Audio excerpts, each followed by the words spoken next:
ढूंढ रहे अतीक अहमद की ग्रेटर नोएडा के सेक्टर 36 स्थित कोठी को उत्तर प्रदेश पुलिस ने कुर्क कर दिया है।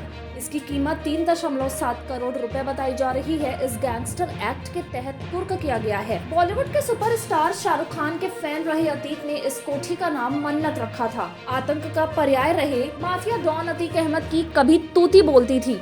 जरायम की दुनिया में पकड़ और राजनीतिक रसूख की वजह से हर कोई डरता था। उसकी एक कॉल किसी की भी रातों की नींद उड़ा देती थी। जमीन कब्जा करने से लेकर लूट, हत्या, रंगदारी तक उसका पेशा था। वो हर काम पुलिस और प्रशासन को चुनौती देकर करता था, लेकिन मजाल की कोई उसका बाल भी बांका कर पाए। मगर आज उसका काला अतीत पीछा नहीं छोड़ रहा है। उसकी हत्या के बाद भी उसका नाम किसी न किसी मामले में सामने आ ही जाता है। सबसे बड़ी बात, जिन संपत्तियों को उसने अपने बाहुबल के जरिए कब्जाया था, कमजोरों और गरीबों से छीना था, आज वो सब या तो कुर्क हो रही हैं या फिर उन पर बाबा का बुलडोजर चल रहा है। ताजा मामला अतीक अहमद से जुड़ी उस संपत्ति का है जिसे उसने बहुत मन से खरीदा था, जिसे पाने के लिए उसने रात दिन एक कर दिए थे। उसको अपना बनाने के बाद उसने अपने सबसे चहेते हीरो के बंगले का नाम दिया था। जी हाँ, हम अतीक के ग्रेटर नोएडा के सेक्टर 36 स्थित उस कोठी की बात कर रहे हैं जिसे उत्तर प्रदेश पुलिस ने कुर्क कर दिया है। अब उस पर बुलडोजर चलवाने की तैयारी की जा रही है। इस कोठी नंबर A107 की कीमत करीब 3.7 करोड़ रुपए है। सबसे दिलचस्प इसका नाम है मन्नत, जो कि बॉलीवुड सुपरस्टार शाहरुख खान के मुंबई स्थित बंगले का भी नाम है। क्योंकि अतीक शाहरुख का बहुत बड़ा फैन रहा है, इसलिए उसने अपनी सबसे पसंदीदा प्रॉपर्टी का नाम मन्नत रखा। इस कोठी में उसका दिल बसता था। साल 1994 में अतीक अहमद ने अपने बेटों की पढ़ाई के लिए मन्नत को खरीदा था। साल 2015 में उसके बेटे ग्रेटर नोएडा की एक यूनिवर्सिटी से पढ़ाई के लिए आए थे, लेकिन इस कोठी का इस्तेमाल पढ़ाई से ज्यादा और कानूनी और आपराधिक गतिविधियों के लिए होने लगा। अतीक जब भी दिल्ली आता तो अपने गुर्गों के साथ यही मीटिंग करता था। जमीन से जुड़ी कई डील यहाँ फाइनल होती थी। इसका नतीजा ये हुआ कि ये अपराधियों का अड्डा बन गया। पिछले साल हुए उमेश पाल हत्याकांड को अंजाम देने के बाद उसका बेटा असद और शूटर गुलाम कानपुर होते हुए ग्रेटर नोएडा स्थित मन्नत कोठी में पहुंचे थे। पुलिस जांच में पता चला था कि यहाँ कैश छिपा कर रखा गया था, जिसे लेने के लिए वो दोनों आए थे। कुछ देर बाद वहां से फरार हो गए थे। जी हाँ, आपको बताते चले कि अतीक अहमद की अवैध संपत्ति के खिलाफ पुलिस का एक्शन लगातार जारी है। उसकी अवैध संपत्तियों और गिरोह की काली कमाई पर सरकार और कानून का शिकंजा कसता जा रहा है। पिछले साल प्रयागराज में स्थित उसके द्वारा कब्जाई गई 16 अवैध संपत्तियों को कुर्क कर दिया गया था। प्रयागराज पुलिस कमिश्नरेट में एयरपोर्ट थाना क्षेत्र के कटहुला गौसपुर में अतीक अहमद की 5.0510 हेक्टेयर यानी करीब 20 बीघा जमीन गैंगस्टर एक्ट के तहत कुर्क कर दी थी। इन संपत्तियों का मूल्य करीब 12 करोड़ रुपए का बताया गया था, जिनकी अतीक के गुर्गों ने कौड़ियों के भाव में रजिस्ट्री करा ली थी। इनके बारे में अतीक के एक राज मिस्त्री हुबलाल ने खुलासा किया था। 15 अप्रैल 2023 को अतीक की हत्या होने के बाद वो डर गया था।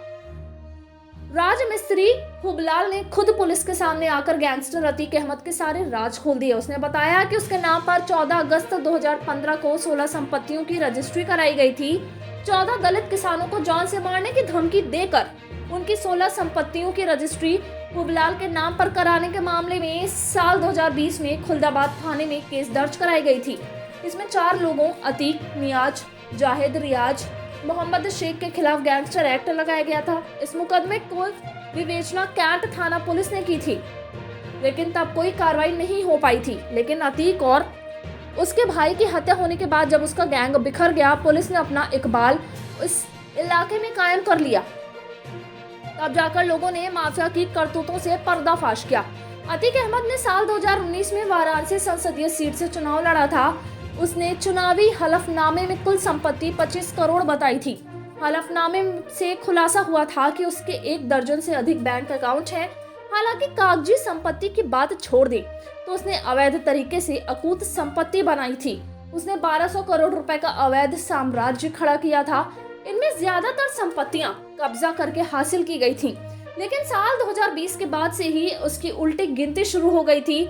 पुलिस और प्रशासन ने उसकी अधिकतर अवैध संपत्ति या तो जब्त कर ली या फिर उन पर बुलडोजर चलवा दिया गया। उसकी 417 करोड़ की संपत्ति सरकारी कब्जे में है, जबकि 752 करोड़ की संपत्ति पर बुलडोजर चल चुका है। सबसे बड़ी बात, उसका पूरा कुनबा बिखर चुका है। पुलिस प्रशासन या सरकार बाहुबली अतीक अहमद किसी से नहीं डरता था। एक जमाना था जब वो सरेआम लोगों की जमीनों पर कब्जा कर लेता था। जिसके जमीन पर कब्जा करता उसे जान से मारने की धमकी देकर सीधा कहता, जहां जाना हो जाओ, जमीन नहीं मिलेगा। कई बार रातों रात किसी के प्लॉट पर अज्ञात बंदूकधारी कब्जा कर लेते, बाउंड्री बनवा देते। बाद में पता चलता कि ये तो अतीक के लोग हैं। एक बार लखनऊ में पीजीआई के पास एक जमीन कब्जा करने वो खुद चला गया। उसके साथ उसका पूरा गैंग हथियारों से लैस होकर आया था। सैकड़ों गाड़ियों के काफिले को देख राजधानी के लोग डर गए, लेकिन उसके मन में रत्ती भर डर नहीं था। बहुत मुश्किल से पुलिस उस पर काबू पा सकी थी। अतीक और उसके भाई की हत्या से पहले ईडी ने उसके करीबियों के 15 ठिकानों पर छापे मारे थे। इसमें 100 से ज्यादा अवैध और बेनामी संपत्तियों के दस्तावेज मिले थे। इस दौरान ये खुलासा भी हुआ था कि उसने लखनऊ और प्रयागराज के पौष इलाकों में कई संपत्तियां खरीदी हैं। ये संपत्तियां अतीक और उसके परिजनों के नाम पर रजिस्ट्री हुई थी। ईडी को अतीक के नाम रजिस्टर्ड लखनऊ में 47 लाख रुपए की कीमत के 5,900 स्क्वायर मीटर में बने मकान के सबूत भी मिले थे। साल 2013 में लखनऊ के गोमती नगर में स्थित इस प्लॉट को सिर्फ 29 लाख में लिखवा लिया गया था, जबकि सर्कल रेट के आधार पर इसकी कीमत 47 लाख रुपए थी। वर्तमान इस प्लॉट की कीमत 1 करोड़ से ज्यादा बताई गई है।